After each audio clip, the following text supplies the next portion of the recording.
बिस्मिल्लाहिर्रहमानिर्रहीम। आप देख रहे हैं एक्सप्लोर राइट विद अरशद बहदी। विवस, आज हम आपको बताएंगे कि किस तरह से भारत का गुरूर और तकब्बर खाक में मिल चुका है और वो नरेंद्र मोदी जो हिटलर और नाजी की पॉलिसी लिए पाकिस्तान से बात करने के लिए तैयार नहीं था, पाकिस्तान को धमकियां दे रहा था, अब वो पाकिस्तान की मिन्नत समाजत पर उतर आया है और पाकिस्तान से ना सिर्फ बातचीत के लिए तैयारी जो है उसका जेस्चर दिया जा रहा है, बल्कि अमली इकदाम जो है वो भी भारत ने उठाना शुरू कर दिए हैं। ये सब कैसे मुमकिन हुआ, भारत की पॉलिसी में कैसे तब्दीली आई, इसकी तमाम तर तफसीलात आज हम आपको इस वीडियो में बताएंगे। जिन व्यूवर्स ने अभी तक मेरा चैनल सब्सक्राइब नहीं किया वो चैनल सब्सक्राइब करें और बेल आइकन भी प्रेस करें ताकि तमाम तर इंफॉर्मेशन उन तक पहुंचती रहे। सबसे पहले हम बात करेंगे लाइन ऑफ कंट्रोल पर। एक मुआहदा जो है वो पाकिस्तान और भारत में तय पा गया है, जिसके तहत दोनों ममालिक की जानब से सीज फायर जो है उसको यकीनी बनाया जाएगा और इसकी खिलाफ वर्जी नहीं की जाएगी। लाइन ऑफ कंट्रोल बुनियादी तौर पर वो हिस्सा है जो मकबूजा कश्मीर और आज़ाद कश्मीर की जो बाउंड्री है उसको लाइन ऑफ कंट्रोल कहते हैं। एक पाकिस्तान का भारत के साथ इंटरनेशनल बॉर्डर है और एक ये LOC है जो एक तरफ जिसके मकबूजा कश्मीर है वो कश्मीर का हिस्सा जिस पर भारत काबूज है और दूसरी तरफ आज़ाद कश्मीर है जो पाकिस्तान के ज़ेरे इंतज़ाम है। तो इनके दरमियान LOC पर यह मुआहदा तय पा गया है कि दोनों ममालिक की जानब से इसकी खिलाफ वर्जी नहीं की जाएगी। अगर ऐसा होता है तो हार्टलाइन के जरिए जो DGMOs हैं, डायरेक्टर जनरल मिलिट्री ऑपरेशंस हैं, वो आपस में राब्ता कर सकते हैं और चीज़ों को जो है वो कूल डाउन किया जा सकता है। बेसिक तौर पर ये जो 2003 में मुआहदा है LOC का वो मुशर्रफ दौर में जो है वो तय पाया था, जिसके 2014 तक देखा जाए तो इस पर अमल दरामद जो है वो देखने में आया। कम खिलाफ वर्जियाँ जो है वो देखने में आती थी, लेकिन उसके बाद 2014 से 2021 तक इसमें जो पाक फौज के तर्जमान हैं उनके मुताबिक 92% जो है वो खिलाफ वर्जियाँ भारत की जानब से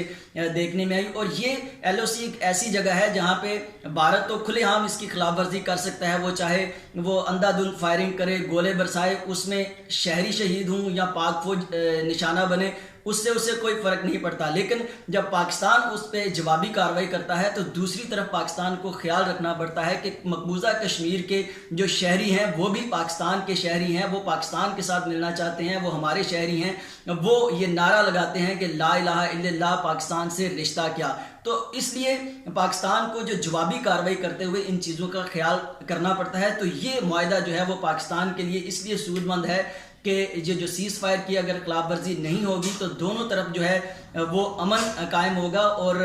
जो शहरी हैं वो उनकी जानें जो है वो महफूज हो सकेंगी। तो एक ये मुआहदा जो है वो पाक भारत का तय पा चुका है। अब दूसरी चीज़ यह है कि भारत के अखबारात इस चीज़ को कोट कर रहे हैं कि SAARC conference, South Asian Association for Regional Cooperation, जिसके कुल 8 मेंबर्स हैं, जिसमें बांग्लादेश, अफगानिस्तान, नेपाल, भूटान, मालदीव्स, पाकिस्तान और भारत शामिल हैं। इसकी मेज़बानी के लिए भारत जो है वो पाकिस्तान को देने के लिए तैयार है और भारत रजामंद है कि ये इस्लामाबाद में कॉन्फ्रेंस हो। और ना सिर्फ भारत इस पर रजामंद है बल्कि मोदी जो है इसमें शिरकत के लिए आ सकते हैं। ये भारत के अखबारात इस चीज़ को कोट कर रहे हैं। और ये कॉन्फ्रेंस जो है वो बेसिकली सरबराही कॉन्फ्रेंस है जो 2016 में होनी थी, लेकिन उस वक्त भी भारत की जानब से अडदर्मी का मुजाहरा किया गया, प्रोपेगेंडा किया गया और इस पे पाकिस्तान की जो मेज़बानी है उसको कबूल नहीं किया गया, जिसकी वजह से ये कॉन्फ्रेंस नहीं हो सकी। और अब जो है वो 2021 में ये कॉन्फ्रेंस होनी है इस्लामाबाद में और भारत की जानब से ये जेस्चर दिया जा रहा है कि भारत जो है वो इसमें आने के लिए तैयार है, पाकिस्तान को मेज़बानी देने के लिए तैयार है। ये सारी चीज़ें कैसे हो गई, ये क्यों मुमकिन हुआ? इसमें बुनियादी तौर पर जो सबसे बड़ा फैक्टर तो है वो जो वज़ीर-ए-आज़म पाकिस्तान हैं उनकी जो सख्त पॉलिसी रही है मोदी के ख़िलाफ़। उन्होंने पूरी दुनिया में इक़वाम आलम के तमाम तर फोरम्स में मोदी को ज़लील और रुस्वा किया, उसको कभी हिटलर का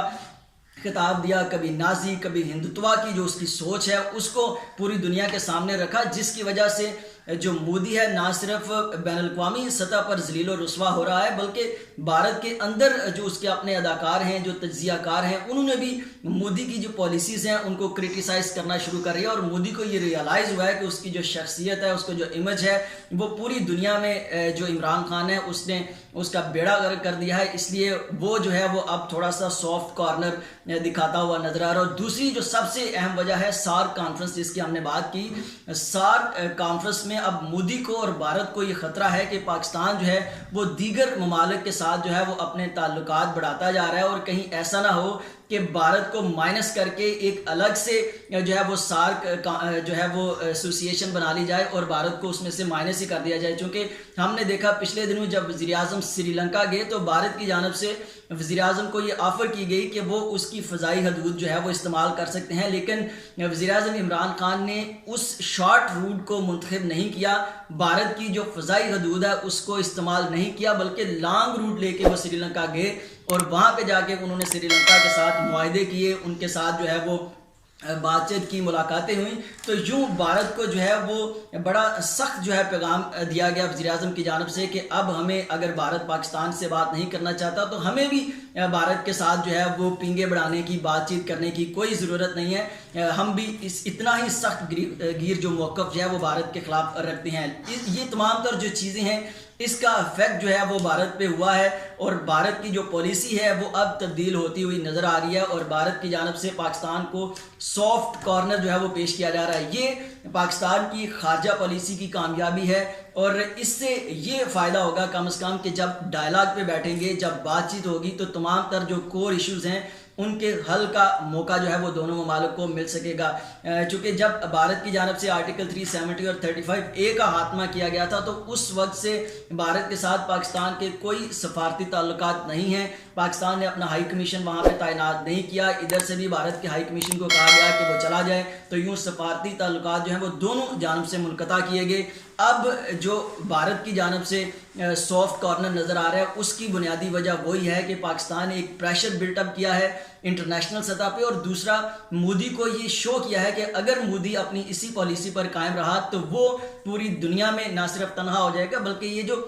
रीजनल कोऑपरेशन है, जो ममालिक है हमसाया ममालिक, उसमें भी भारत को मुंह की खानी पड़ेगी और जो भारत के हमसाया ममालिक हैं, जो रीजनल कोऑपरेशन के मेंबर्स हैं, उनकी तरफ से भी भारत को प्रेशराइज किया जा रहा है कि वो इस कॉन्फ्रेंस का इनेकाद जो है वो क्यों रोके हुआ है उसने और क्यों इसको जो है उसमें रुकावट बना हुआ है, वो आगे बढ़े और इस कॉन्फ्रेंस को होने दे, जिसकी वजह से अब भारत मजबूर है, बैक फुट पे गया है। अब ये कॉन्फ्रेंस पाकिस्तान में होने जा रही है। अब देखना यह है कि मोदी या तो इसमें खुद आएंगे या जो भारत के प्रेसिडेंट हैं वो भी इसमें शिरकत के लिए पाकिस्तान आ सकते हैं।